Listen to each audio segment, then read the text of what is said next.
এত সুন্দর তরমুজ, এই তরমুজটা নষ্ট হয়ে গেছে, এটাই তো মহাজনের লস। ভাই তরমুজ কত করে ব্যস্ত শুন? ভাই তরমুজটা এক এক দাম, 250 আছে, 200 আছে, 150 আছে। এই রমজান মাস আইলে শালারা তরমুজের দাম বেশি নাই। এইটা কত? ভাই এটা যদি নেন একবারে 220 টাকা রাখবো। এই ছোট তরমুজ 220 টাকা, এটা তো হাতেই বাজে না। কম কয়টা নিবেন? ভাই সর্বনিম্ন 200 টাকা রাখতে পারবো। না থাকা এত রাতে তরমুজ নিম না। ভাই নিয়ে যান, ভালো হবো। না না না থাকা নিম না। এই শুন, এত দাম চাইস না।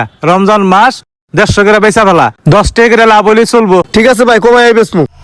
এই রুবেল, ভালো থেকে একটা তরমুজ দে তো। তোর যেটা পছন্দ সেটা তুই দেখে নি। কোনটা যে নেই, উপরে তো বালাই দেখা যায়, ভিতরে বাইরে পচা। এ হে রুবেল, এটা আবার তুকতুকা কে? এটা মনে হয় পয়সা গেছে গা। গাড়িতে মনে হয় চাপ খাইছিল। ভাই তরমুজটা রাইখা দেন। এটা রেখে দিলাম, যাওয়ার সময় ডাস্টবিনে ফালাই দিয়ে যাস। আচ্ছা পিছনে রাখেন। ভালো থেকে একটা তরমুজ দে। এটা নি, এটা ভালো হবো মনে হয়। এটার দাম কত? 150। 150? আচ্ছা পয়লে তুলে দে।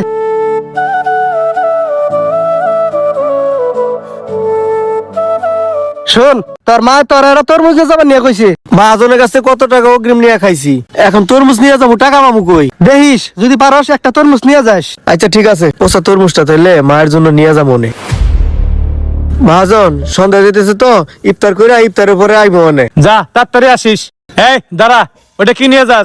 আপনি না পচা তরমুজটা ডাস্টবিনে ফেলাইতে গেলেন, ওইটাই নিয়ে যাইতেছি, রাস্তায় ফেলাই থুয়ে যাবো গা। ওর মায়ের জন্য পচা তরমুজটা নিয়ে যাইতেছে। এই দাঁড়া, তুই রাস্তায় ফালাবি না কি করবি এটা আমি বুঝছি। মায়ের জন্য একটা তরমুজ নিবি, আমাকে বলতে সাহস পাস না। এই দ বড় তরমুজটা নিয়ে যা, এটা নিয়ে তোর মায়ের তৃপ্তি করে খাওয়াবি। মহাজন আপনি আমার কাছে কত টাকা পান, এরপর আজকে তরমুজ দিছেন, এটা রাখেন, আমার চাল কিনা লাগবো।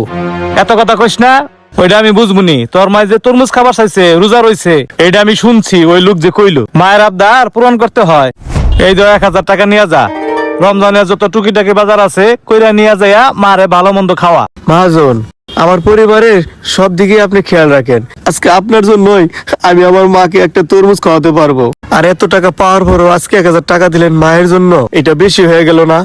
শুন, ব্যবসা তো সারা বছরই করি, আর রমজান মাস তো প্রতিদিনই পাওয়া যাব না। রমজান মাসে মানুষকে খাওয়াইলে ব্যবসায় বরকত বাড়ে। তুই তোর মাকে একটা তরমুজ খাওয়াবি, এটা আমার জন্য সওয়াবের ব্যাপার। নিয়ে যা। রমজান মাস শুধু ব্যবসায় অধিক মুনাফা করার জন্য নয়, এটা রহমতের মাস, এটা বরকতের মাস। রমজান হোক সকলের। ভিডিওটি ভালো লাগলে শেয়ার করে দিবেন।